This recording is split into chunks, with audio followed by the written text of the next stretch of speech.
समुद्र के किनारे बसा हुआ एक गांव, जिसमें दो सौदागर रहते थे। दोनों एक दूसरे के पड़ोसी थे और दोनों ही बहुत ही अमीर थे। इन दोनों के घर शहर के बीचों बीच अपनी चमक बिखेरते थे। पेड़ों की टहनियों पर झूले डालकर बच्चे वहाँ झूला करते थे। बच्चे पूरा दिन खाते पीते और खेलते कूदते। इस तरह से वे अपना सारा दिन गुजार देते। दोनों सौदागरों का स्वभाव बिल्कुल ही अलग अलग था। इनमें से एक सौदागर बहुत ही नेक, शरीफ और ईमानदार था, जबकि दूसरा सौदागर उससे बिल्कुल उल्टा, लालची और बेईमान था। उसे जो भी चीज़ पसंद आती वह उसे हथिया लेना चाहता था, चाहे उसे उसकी ज़रूरत हो या ना हो। जबकि दूसरा सौदागर बहुत ही नर्म दिल, नेक, अच्छी नीयत वाला और दूसरों की भलाई करने वाला था। जिस चीज़ की उसे ज़रूरत ना होती वह उसकी तरफ नज़र उठाकर भी नहीं देखता था।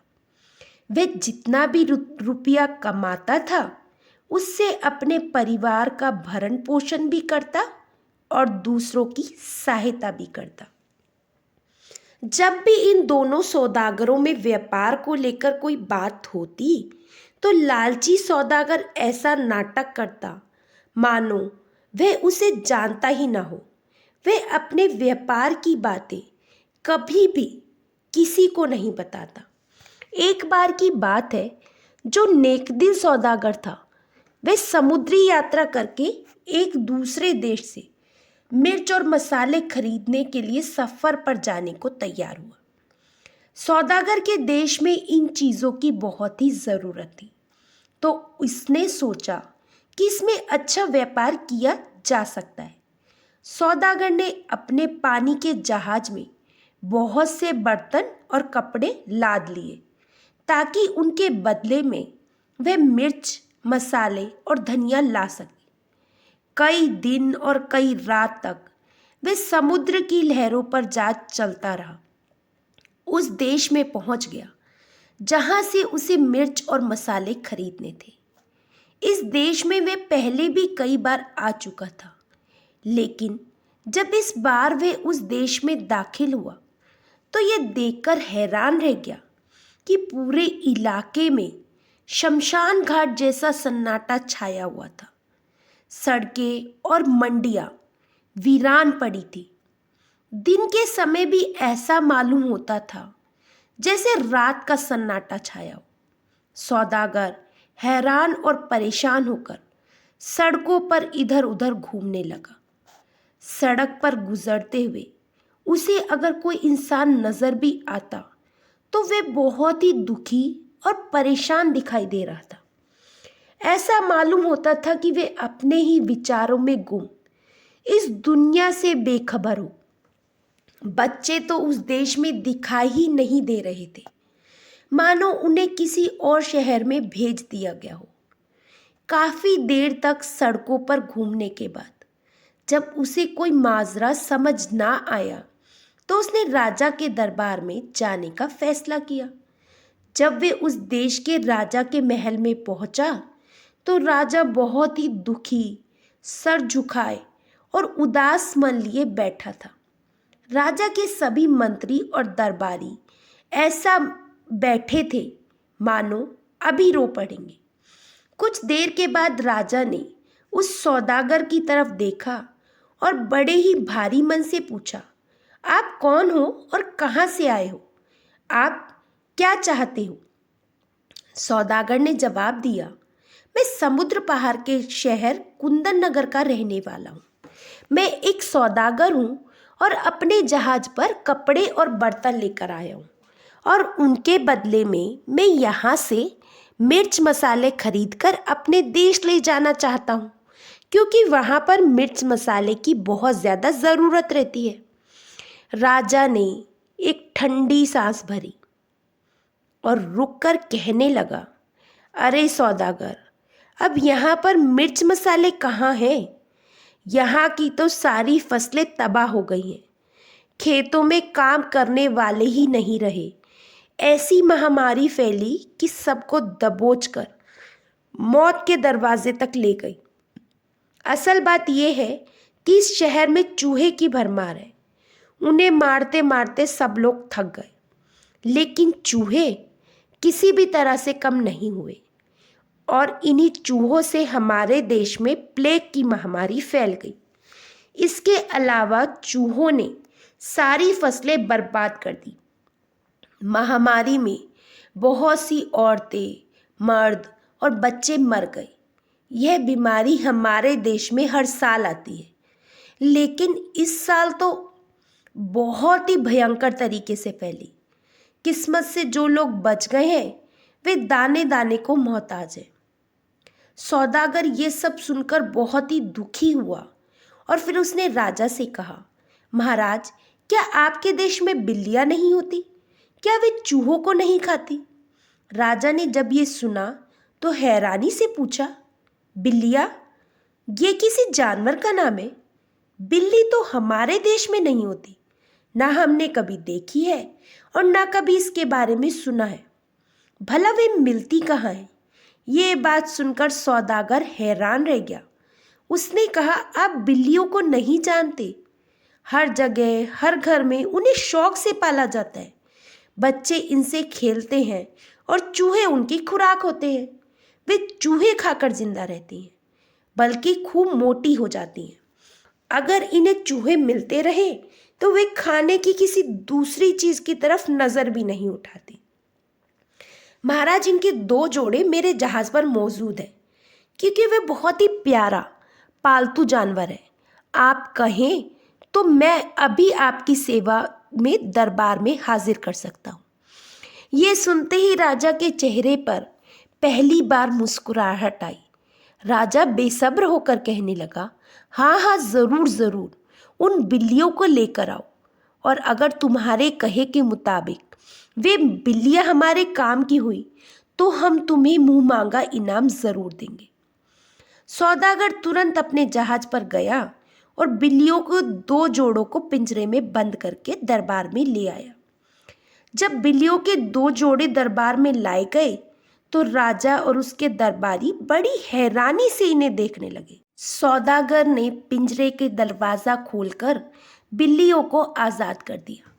वह बिल्लियों को अपनी गोदी में उठाकर प्यार करने लगा, ताकि राजा के मन में जो डर है वे दूर हो जाए, क्योंकि राजा उन्हें हाथ लगाते हुए झिझक रहा था। लेकिन तभी अचानक बिल्लियाँ नीचे कूद पड़ी, क्योंकि एक मोटा चूहा उन्हें वहीं पर नजर आ गया। इनमें से हर बिल्ली उस चूहे का शिकार कर लेना चाहती थी। चारों बिल्लियों में खूब खींचतानी हुई, चूहे को मारकर खा लिया। इसके बाद बिल्लियों ने नाक ऊंची करके इधर उधर सूंघना शुरू कर दिया, क्योंकि साथ वाले कमरों में से भी उन्हें चूहे की खुशबू आ रही थी। वे दबे पांव दूसरे कमरे में गई और एकदम हल्ला बोल दिया। राजा और उसके दरबारी भी बिल्लियों के पीछे पीछे गए। ये देखकर वे हैरान रह गए कि चारों बिल्लियों ने बहुत जल्दी अपना पेट भर लिया और बहुत से चूहे मार मार कर एक कोने में डाल दिए, ताकि उन्हें बाद में खा सके। उसके बाद बिल्लियाँ आराम करने के लिए अपनी टांगें फैलाकर लेट गई। तभी सौदागर ने राजा से कहा, महाराज, इन मरे हुए चूहों को आप जल्द से जल्द बाहर फेंक कर आग लगवा दें, क्योंकि इनके जिस्म पर जो पिस्सू होते हैं वही बीमारियां फैलाते हैं। इन्हें जल्द से जल्द जला देना ही अच्छा है। और आप ये बिल्कुल मत सोचें कि ये बिल्लियां सिर्फ 4 हैं, क्योंकि ये जल्दी जल्दी बच्चे भी देती हैं और हर बार कई कई बच्चे एक साथ पैदा होते हैं। इस तरह से अगले साल तक खराब मौसम आने से पहले आप अपने दुश्मन चूहों के लिए एक पूरी फौज तैयार कर सकते हैं। राजा बहुत ही खुश हुआ और उसने अपने नौकरों से सौदागर की दी हुई हिदायत अनुसार काम करने के लिए कहा, और फिर वे सौदागर की तरफ देखकर कहने लगे, हमें मुसीबत से बाहर निकालने वाले इंसान, बताओ कि तेरी इन अनमोल बिल्लियों के बदले में हम तुम्हें क्या दें। हमारे पास सोना, चांदी, हीरे जवाहरात की कोई कमी नहीं है। ये सब अपने थैलों में भरकर आप साथ ले जा सकते हो। अगली बार जब तुम आओगे तो हम तुम्हें मिर्च मसाले भी दे देंगे। इस बार तो हम मजबूर हैं, इसके सिवा हम तुम्हें कुछ नहीं दे सकते। फिर सौदागर ने सोने, चांदी, हीरे जवाहरात बड़े बड़े थैलों में भर लिए। सौदागर की खुशी का कोई ठिकाना नहीं था। ये सारा खजाना जहाज पर लादकर सौदागर वापस अपने देश को चल पड़ा। जब सौदागर ये सब कीमती सामान लेकर अपने घर पहुंचा तो उसके परिवार ने खुशी से नाचना शुरू कर दिया। अब तो सौदागर उस शहर का सबसे अमीर आदमी बन चुका था। इस तरह से कुछ दिन बीते। बच्चे घर के भेदी कहलाते हैं। जब सौदागरों के बच्चों को अपने माता पिता से सारी बात का पता चला तो उन्होंने पड़ोसी सौदागरों के बच्चों से कह दिया कि हमारे पिताजी समुद्र पार के देश में अपनी बिल्लियां देकर उनके बदले में बहुत कीमती चीज़ लाए हैं। पड़ोसी सौदागर ने जब ये बात अपने बच्चों से सुनी तो उसे विश्वास नहीं हुआ। वह फौरन बाहर निकला और उसने नेकदिल सौदागर को आवाज़ दी। फिर उससे उसके सफ़र के बारे में और उसके व्यापार के बारे में कई सवाल पूछे। नेकदिल सौदागर एक सच्चा इंसान था। वह झूठ बोलना नहीं जानता था, इसलिए उसने सारी बात विस्तार से बता दी। लेकिन उसने बिल्लियों के बारे में कोई जिक्र नहीं किया, क्योंकि वह सोचने लगा कि अगर मैं इसे बताऊंगा कि बिल्लियों के बदले में इतनी दौलत मिली है तो ये मेरी बात का विश्वास नहीं करेगा और मुझे मूर्ख समझेगा। लालची सौदागर मन ही मन सोचने लगा कि काश इस सफ़र पर मैं गया होता तो बिल्लियों के बदले में इतना खजाना लेकर आता और मैं भी शहर का सबसे अमीर आदमी बन जाता। लेकिन वह कर ही क्या सकता था। वह अगले मौसम का इंतज़ार करने लगा। कुछ महीनों के बाद जब मौसम बदला तो लालची सौदागर सफ़र पर जाने के लिए तैयार हुआ। उसने अपनी समुद्री जहाज में कई कीमती सामान लाद लिए। वे समुद्र पार उस देश की तरफ चल पड़ा। 7 दिन और 7 रात का सफ़र तय करने के बाद वह उस देश में जा पहुंचा जिसके बारे में उस नेकदिल सौदागर ने बताया था। उसे पक्का यकीन था कि वे इतने माल के बदले में उसे इससे 5 गुना ज़्यादा हीरे और जवाहरात मिलेंगे। वह फिर अपने शहर का सबसे अमीर आदमी बन जाएगा। जब वे लालची सौदागर उस देश में उतरा तो देखा कि वहाँ पर चारों तरफ खुशहाली थी। बाजार में रौनक थी, मंडियों में लोग खूब खरीदारी कर रहे थे और लोग खुशहाल नजर आ रहे थे।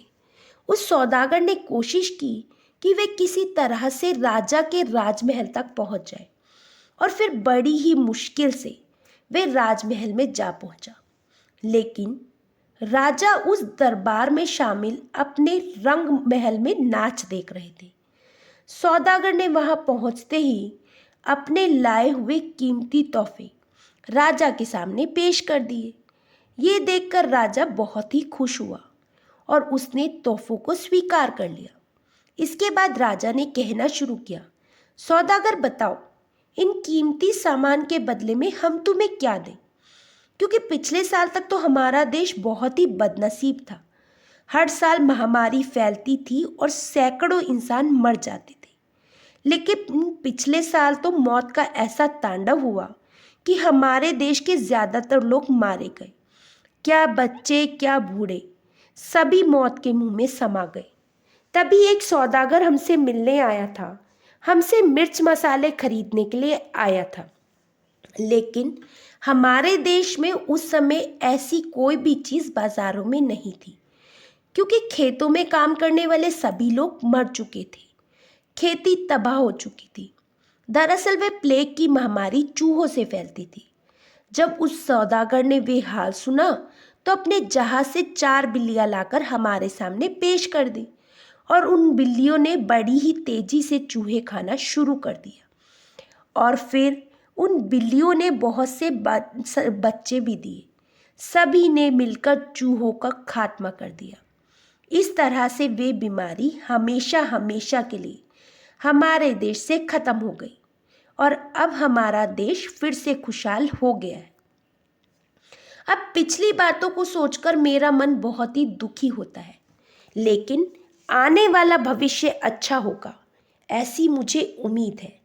सौदागर, तुम्हारे देश में भी चूहे बहुत होंगे और ज़रूर उनकी वजह से बीमारियां फैलती होंगी। हम इन अनमोल बिल्लियों का जोड़ा तुम्हारे इन कीमती तोहफे के बदले में तुम्हें देना चाहते हैं, क्योंकि अब हमारे देश में इन बिल्लियों की तादाद काफ़ी हो चुकी है। मुझे लगता है ये बिल्लियाँ तुम्हारे देश के लोगों के काम आएंगी। और ये कहकर राजा ने अपने एक नौकर को आदेश दिया कि बिल्लियों का एक जोड़ा पिंजरे में बंद करके लाया जाए और इस सौदागर को दे दिया जाए। ये सुनकर लालची सौदागर पर बिजली सी गिर पड़ी। सौदागर के ख्याली किले एकदम से ढह गए। वे ये भी जानता था कि राजा के दिए हुए तोहफे को इनकार करना मतलब मौत को दावत देना है, और फिर मन महसूस कर उसने उन बिल्लियों का पिंजरा स्वीकार कर लिया। फिर वह राजा की जय जयकार करता हुआ वहां से चला गया। अपने वापसी के सफ़र में जब उसका जहाज समुद्र के बीच में आ पहुंचा तो उसका मन बहुत ही दुखी था। दुखी मन से जब वे अपने देश वापस लौटा तो उसने अपने पड़ोसी सौदागर से केवल इतना ही कहा कि मौसम खराब होने के कारण वे आधे रास्ते से ही वापस लौट आया और उस देश तक पहुंच ही नहीं सका जो उसने बताया था। तो दोस्तों, लालच का यही अंजाम होता है। हमें लालच नहीं करना चाहिए। चलिए चलते हैं अपनी दूसरी कहानी की ओर। सदियों पहले की बात है, जब कुंतल देश पर राजा सूरजभान का राज था। राजा सूरजभान एक बहुत ही धर्मात्मा और न्यायप्रिय राजा थे। उनके राज्य की प्रजा अपने राजा से बहुत ही खुश थी, क्योंकि राजा सूरजभान अपनी प्रजा की भलाई के लिए काम करते थे। राजा का स्वभाव बड़ा ही दयालु था। किसी भी जीव को मारना उनके राज्य में पाप समझा जाता था। उनके राज्य में कोई भी प्राणी दुखी नहीं था, और तो और यदि बाहर से कोई प्राणी वहां आ भी जाता, राजा उसे खाली हाथ ना भेजते। राजा सूरजभान की महानता का परिचय इस बात से भी पता चलता था कि उन्होंने अपने राज्य में ऐसा बाजार लगवाया था जहां अगर कोई बाहर का व्यापारी उस बाजार में अपना सामान बेचने निकल आ जाता, चाहे वे अन्न हो, वस्त्र हो या अन्य कोई भी वस्तु, यदि वे वस्तु शाम तक नहीं बिक पाती थी तो राजा साहब उसे स्वयं खरीद लिया करते थे, ताकि उनके राज में कोई खाली हाथ वहां से निराश ना लौटे। और अपनी प्रजा के लिए राजा ने ये प्रतिज्ञा कर रखी थी, शाम के समय राजा के सेवक पूरे नगर में घूमते और जब भी किसी आदमी को कोई वस्तु या कोई सामान लिए हुए बैठा देखते थे जिसे किसी ने भी उसका सामान ना खरीदा होता, तो महाराज के सेवक उस व्यक्ति से उस वस्तु की कीमत पूछते और व्यक्ति की इच्छा और ज़रूरत के अनुसार वस्तु की जो भी कीमत होती थी वह कीमत देकर वस्तु खरीद लेते थे। इस प्रकार महाराज के ऐसे दयालु स्वभाव को देखकर बहुत से लोग उनकी प्रशंसा करते थे। अब तो महाराज सूरजभान की ख्याति तीनों लोकों में फैल गई, यहाँ तक कि देवता भी उनकी प्रशंसा करते थे। एक दिन एक साधारण सा दिखने वाला व्यापारी उनके राज्य में आया। उसके हाथ में एक संदूक था और उस संदूक में कुछ टूटी फूटी वस्तुएं पड़ी हुई थी और कुछ कूड़ा करकट व कचरा भरा हुआ था। कूड़ा करकट, टूटी फूटी चीज और कचरा रखने का अर्थ है दरिद्रता। यानी उस संदूक में व्यापारी ने दरिद्रता जमा कर ली और उस संदूक को लेकर वे राजा सूरजभान के राज्य में पहुंच गए। इस तरह से वे नगर के बाजार में उस दरिद्रता वाली पेटी को बेचने के लिए बैठ गया। ऐसा भला कौन व्यक्ति होगा जो कूड़ा कचरा खरीदेगा? पूरा दिन वह आदमी उस बाजार में बैठा रहा, परंतु किसी ने भी उसका कचरा नहीं खरीदा। जब शाम का समय हुआ तब राजा के सेवक हमेशा की तरह बाजार में घूमने निकले, ये देखने के लिए किस किस का कौन सा सामान बिकने से रह गया। और जिस किसी का भी सामान बिकने से रह गया था, राजा के सेवक उचित मूल्य देकर वह सामान खरीद रहे थे, ताकि कोई भी व्यक्ति निराश होकर उस बाजार से ना लौटे। बाजार में घूमते घूमते राजा के सेवकों ने देखा कि एक आदमी संदूक लेकर बाजार में बैठा हुआ है। राजा के सेवक उसके पास गए और कहने लगे, अरे भाई, तुम इस नगर में नए नए दिखाई देते हो, क्या हुआ? तुम्हारा कोई सामान बिकने से रह गया? तुम इस संदूक में क्या लेकर आए हो? हम लोग राजा के सेवक हैं और राजा के आदेश के अनुसार जिस भी व्यक्ति का सामान बिकने से रह जाता है, हम उसका सामान खरीद लेते हैं। तुम हमें ये बताओ कि इस संदूक में क्या है और इसकी क्या कीमत है? वह आदमी कहने लगा, महाशय, मैं इस पेटी में दरिद्रता लेकर आया हूँ, मतलब मैं इसमें कूड़ा कचरा भर कर लाया हूँ और इसकी कीमत 1000 स्वर्ण मुद्राएं है। उस आदमी की ऐसी अजीब बातें सुनकर सभी राज कर्मचारी हंसने लगे और कहने लगे, अरे भाई, तुम्हारे संदूक में कूड़ा करकट भरा हुआ है, तो इसे भला कौन खरीदेगा? इसकी कीमत तो एक फूटी कौड़ी भी नहीं है और तुम 1000 स्वर्ण मुद्राएं मांग रहे हो। वे आदमी कहने लगा, श्रीमान, अगर इस पेटी को कोई नहीं खरीदेगा तो मैं इसे अपने घर ले जाऊंगा। मैंने तो सुना था कि आपके राजा के यहाँ से कोई भी व्यापारी खाली हाथ वापस नहीं जाता। जिस भी व्यक्ति का सामान बाजार में नहीं बिकता, उसका सारा सामान यहाँ के राजा खरीद लेते हैं। लगता है मैंने आपके महाराज के बारे में झूठ ही सुना था। उस आदमी की ये बात सुनकर राजा के सेवक कहने लगे, अरे भले आदमी, तुमने सही सुना था। हमारे महाराज किसी भी व्यापारी को खाली हाथ घर नहीं भेजते। इसीलिए आप थोड़ी देर के लिए यहाँ रुको, हम अभी महाराज के पास जाकर उनसे पूछ कर आते हैं। उनमें से एक सेवक महाराज सूरजभान के पास गया और कहने लगा, महाराज, आज हमारे नगर के बाजार में एक बड़ा ही विचित्र व्यापारी आया है। वे अपने संदूक में कूड़ा करकट भर कर लाया है और उसका मूल्य वह 1000 स्वर्ण मुद्राएं बता रहा है। तब राजा कहने लगे, सेवक, तुम उस आदमी से मूल्य कम करवाने की कोशिश करो और जितने कम से कम मूल्य पर वह देने को तैयार हो, उस मूल्य पर वह संदूक खरीद लो, लेकिन उसका सामान लेकर उसे वापस मत लौटने देना, अन्यथा मेरा वचन झूठा हो जाएगा। राजा का सेवक वापस उस व्यापारी के पास गया और कहने लगा, अरे व्यापारी, हम तुम्हारे संदूक की कीमत 200 स्वर्ण मुद्राएं दे सकते हैं। अब तो तुम खुशी से अपना ये संदूक हमें दे दो और अपने घर चले जाओ।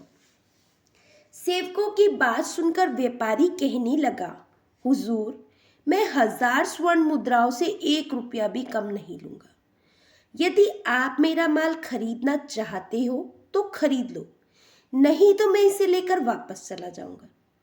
सेवक कहने लगे, हम तुम्हें इस संदूक के बदले में 500 स्वर्ण मुद्राएं देते हैं। आप यह संदूक हमें दे दो, अब तो ये बहुत पर्याप्त है। परंतु वह व्यापारी 500 स्वर्ण मुद्राओं से भी संतुष्ट नहीं हुआ, बल्कि वह तो 1000 स्वर्ण मुद्राओं पर ही अड़ा हुआ था। कहने लगा, नहीं भाई, यदि तुम्हें मेरा सामान लेना है तो 1000 स्वर्ण मुद्रा ही देनी होगी, नहीं तो मैं चला। तब वह सेवक लौटकर वापस राजा के पास आया और कहने लगा, महाराज, हमने उस व्यापारी को 500 स्वर्ण मुद्राएं देने की कोशिश की, पर फिर भी वह नहीं मान रहा। उसका संदूक तो कचरा और दरिद्रता से भरा हुआ है, पर वह 1000 स्वर्ण मुद्राओं पर अड़ा हुआ है। हमें इस कचरे को नहीं खरीदना चाहिए महाराज। सूरजभान कहने लगे, सेवक, यह मेरे वचन की परीक्षा है। मैं किसी भी आदमी को अपने राज्य से खाली हाथ जाने नहीं दे सकता। यदि वे वापस चला गया तो मेरा वचन झूठा साबित होगा, और मैं हमेशा सच के साथ हूँ, झूठ के साथ नहीं। इसलिए तुम जाओ और वे आदमी जो भी कीमत मांग रहा है, वे कीमत देकर उसकी सारी वस्तुएं खरीद लो। वह सेवक वापस लौटकर उस व्यापारी के पास पहुंचा और उसे 1000 स्वर्ण मुद्राएं देकर उसकी दरिद्रता से भरी हुई संदूक उसने खरीद ली। व्यापारी 1000 स्वर्ण मुद्राएं पाकर बहुत ही खुश था। उसने सेवकों को धन्यवाद दिया और राजा सूरजभान का गुणगान करते हुए वे वहां से लौट गया।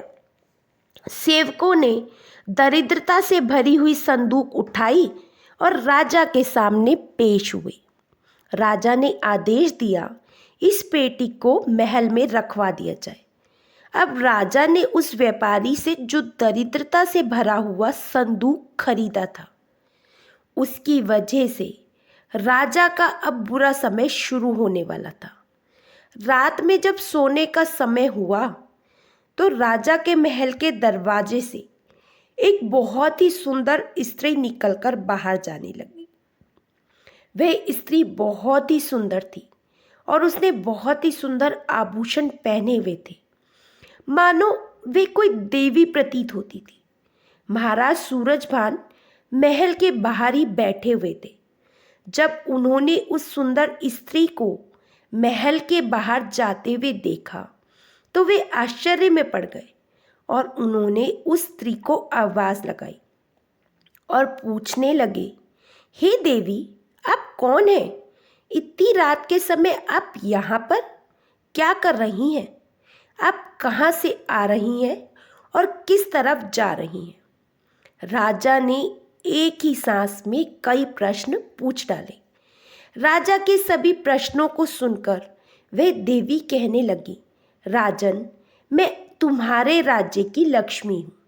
आज तक तुमने सच का पालन किया और हमेशा अच्छे काम किए, इसीलिए आज तक मैं आपके राजमहल में निवास करती रही। परंतु आज आपके महल में दरिद्रता आ चुकी है, और जहाँ दरिद्रता रहती है उस जगह लक्ष्मी निवास नहीं कर सकती। आज आप महल में संदूक भरकर दरिद्रता को ले आए हैं, इसीलिए आज मैं यहाँ से जा रही हूँ। मेरा उस दरिद्रता के साथ निर्वाह नहीं हो सकता। लक्ष्मी माता के ऐसे वचन सुनकर राजा सूरजभान हाथ जोड़कर कहने लगे, हे देवी लक्ष्मी, आपकी जैसी इच्छा। आपको जाना है तो जाइए, परंतु मैं अपने वचन से नहीं फिर सकता। सिर्फ धन के लोभ में आकर मैं अपने वचन को नहीं तोड़ सकता। राजा के इतने स्पष्ट वचन सुनकर देवी लक्ष्मी राजा के महल को त्याग कर चली गई। देवी लक्ष्मी के जाने का मतलब था राजा के महल में अब धन का अभाव होने वाला था। अभी कुछ ही क्षण बीते थे कि राजा के महल से एक बहुत ही सुंदर युवक बाहर की तरफ जा रहा था। तब राजा ने उसे देखा तो उससे पूछा, हे देव, आप कौन हैं? यहाँ पर कैसे आए और आप कहाँ जा रहे हैं? उस सुंदर पुरुष ने कहा, राजन, मेरा नाम दान है। आप सत्यवादी हैं, धर्मात्मा हैं, हमेशा धर्म का पालन करते हैं। इसी कारण मैं आपके राजमहल में निवास करता था, परंतु अब देवी लक्ष्मी आपके राजमहल को छोड़कर चली गई है।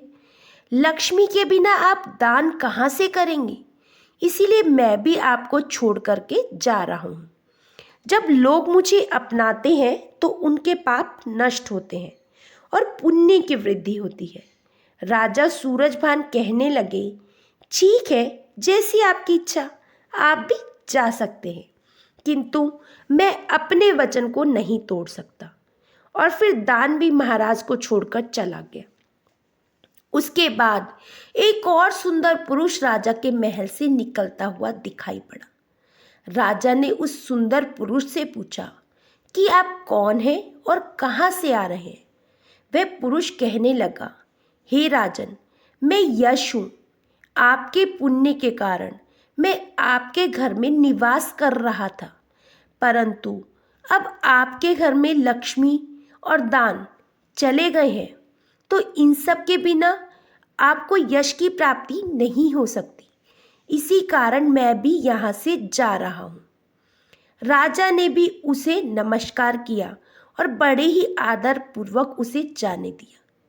अगले ही क्षण एक बहुत ही सुंदर स्त्री महल के दरवाजे से निकलती हुई दिखाई दी।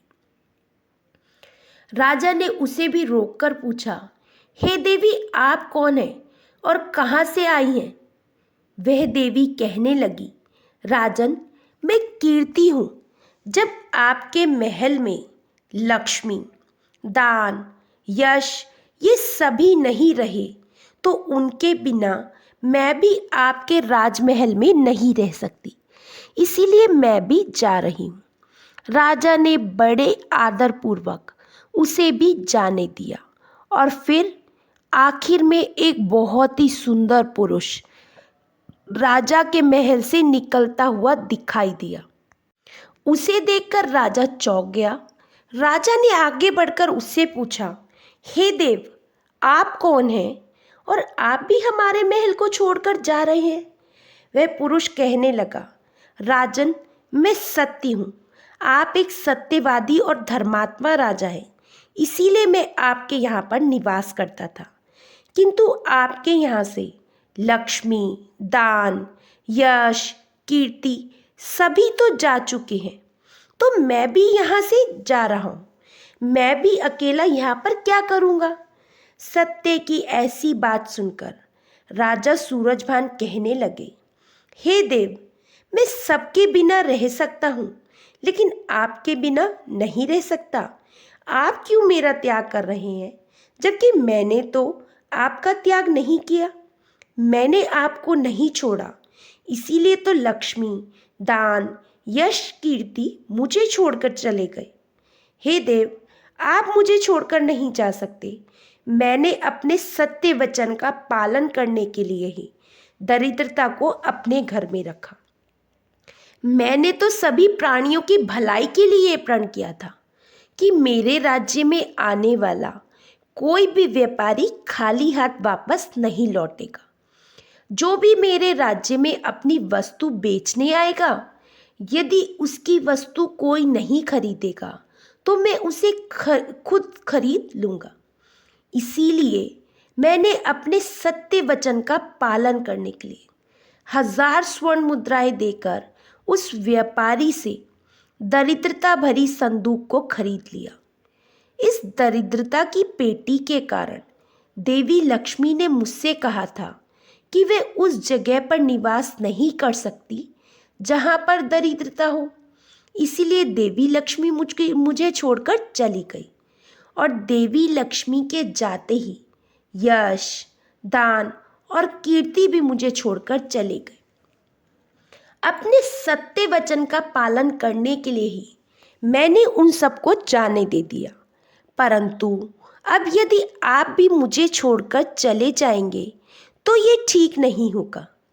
राजा की बातें सुनकर सत्य कहने लगा, राजन, यदि आपने मेरे लिए इन सभी का त्याग किया है तो ठीक है, मैं आपका राजमहल छोड़कर नहीं जाऊंगा। आप सचमुच एक पुण्य आत्मा और सत्यवादी हो, इसीलिए अब से मैं रोज आपके महल में ही निवास करूंगा। इसके बाद सत्य एक बार फिर से राजा के महल में लौट गया। सत्य जब राजा के महल के अंदर चला गया तो कुछ ही देर के बाद एक सुंदर स्त्री लौटकर वापस महल में आई। उसे देखकर कहने लगा, हे देवी, आप तो कीर्ति मालूम पड़ती हैं। आप तो अभी अभी मुझे छोड़कर चली गई थी, तो फिर आप वापस लौटकर क्यों आ गई? तब कीर्ति ने कहा, हे राजन, मुझे क्षमा करना। मैं लक्ष्मी, यश और दान इन सब के बिना तो रह सकती हूँ, किंतु सत्य के बिना नहीं रह सकती। इसलिए जहाँ भी सत्य रहेगा मैं भी वहीं रहूँगी। और फिर राजा ने कीर्ति का स्वागत किया और कीर्ति राजमहल में चली गई। अगले ही पल यश भी वहाँ पर लौट आया। राजा ने उससे भी पूछा, महाशय, आप तो यश हैं, आप तो मुझे छोड़कर जा चुके थे और फिर थोड़ी ही देर बाद लौटकर क्यों आ गए? तब वे पुरुष कहने लगा, हे राजन, कोई कितना भी बड़ा धनवान हो, दानवीर हो, किंतु सत्य के बिना उसे यश प्राप्त नहीं हो सकता। इसीलिए जहाँ पर सत्य विराजमान होगा मैं भी वहीं पर रहूँगा। सत्य के बिना मैं नहीं रह सकता। ये कहकर वह पुरुष राजमहल में प्रवेश कर गया। इसके बाद दान भी लौटकर महल में आया। तो राजा ने उससे पूछा, आप लौटकर क्यों आ गए? तब वह पुरुष कहने लगा, हे राजन, क्योंकि आपके महल में सत्य विराजमान है। कोई पुरुष कितना भी धनवान क्यों ना हो, उसका दान तभी सफल माना जाएगा जब वह धन सत्य से कमाया गया हो, और जहाँ भी सत्य रहता है मैं वहीं पर रहता हूँ। राजा ने कहा, ठीक है श्रीमान, आपका भी मेरे महल में स्वागत है। और फिर उसके बाद साक्षात देवी लक्ष्मी लौटकर आ गई। राजा ने पूछा, हे देवी लक्ष्मी, आप वापस लौटकर क्यों आ गई? आप तो मुझे छोड़कर चली गई थी। तब देवी लक्ष्मी कहने लगी, हे राजन, ये आपके सत्य की परीक्षा थी। आपके यहाँ पर सत्य, यश, दान, कीर्ति सभी निवास करते हैं, और इन सब के बिना मेरा कोई अस्तित्व नहीं है। उन्हें छोड़कर भला मैं कहाँ जा सकती हूँ? इसीलिए मैं आपके सत्य धर्म की रक्षा करने के लिए लौट कर आई हूँ।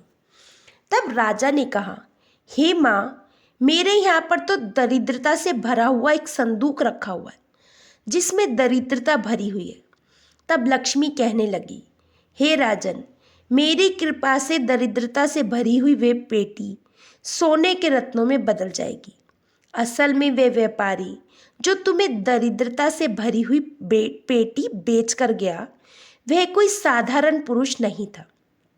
वह स्वयं धर्मराज थे, जो तुम्हारे सत्य की परीक्षा लेने के लिए एक व्यापारी का रूप बनाकर आए थे, और तुम इस सत्य की परीक्षा में बिल्कुल खरे उतरे हो। तुमने ये साबित कर दिया कि तुम अपने सत्य वचन का पालन करने के लिए कुछ भी कर सकते हो। इसीलिए मेरा आशीर्वाद सदैव तुम पर बना रहेगा। इतना कहते ही देवी लक्ष्मी राजा के महल में प्रवेश कर गई, और उनके प्रवेश करते ही कूड़े करकट से भरी हुई वह पेटी रत्नों और सोने के सिक्कों में बदल गई। इसके कुछ समय के बाद स्वयं धर्मराज उस व्यापारी के रूप में राजा के सामने आ गए। तब राजा ने उनसे पूछा, श्रीमान, आप कौन हैं? तब धर्मराज अपने असली स्वरूप में आए और कहने लगे, राजन, मैं स्वयं धर्म हूँ। मैं ही एक व्यापारी के रूप में आपके राज्य में आया था, और मैं ही 1000 स्वर्ण मुद्राओं के बदले में दरिद्रता से भरी हुई पेटी आपके सेवकों को बेचकर गया था। ये सब आपकी परीक्षा लेने के लिए किया गया था, और आपने अपने सत्य के बल पर मुझे जीत लिया। इसीलिए अब मैं आपको वरदान देने के लिए आया हूँ। बताइए, आपको क्या वरदान चाहिए? राजा सूरजभान कहने लगे, धर्मराज, आपके दर्शन करके मैं धन्य हो गया। मुझे आपसे वरदान नहीं चाहिए, बस इतनी ही अभिलाषा है कि आप सदैव अपनी कृपा मुझ पर बनाए रखें। धर्मराज ने राजा सूरजभान को आशीर्वाद दिया और फिर वहाँ से चले गए। इस प्रकार राजा सूरजभान ने सत्य के बल पर सभी पर विजय प्राप्त कर ली थी। मनुष्य को भी अपने जीवन में हमेशा सत्य का पालन करना चाहिए। जो सत्य के रास्ते पर चलता है उसके पास लक्ष्मी, यश, दान, कीर्ति सभी अपने बने रहते हैं। आशा करती हूँ दोस्तों आपको कहानी अच्छी लगी होगी। कहानी अच्छी लगी हो तो चैनल को सब्सक्राइब ज़रूर कर लीजिए और कहानी को फॉरवर्ड ज़रूर कीजिएगा। फिर मिलेंगे दोस्तों एक नई कहानी और नए विचार के साथ। तब तक हंसते रहिए, मुस्कुराते रहिए, स्वास्थ्य का ध्यान रखिएगा। जय श्री कृष्णा।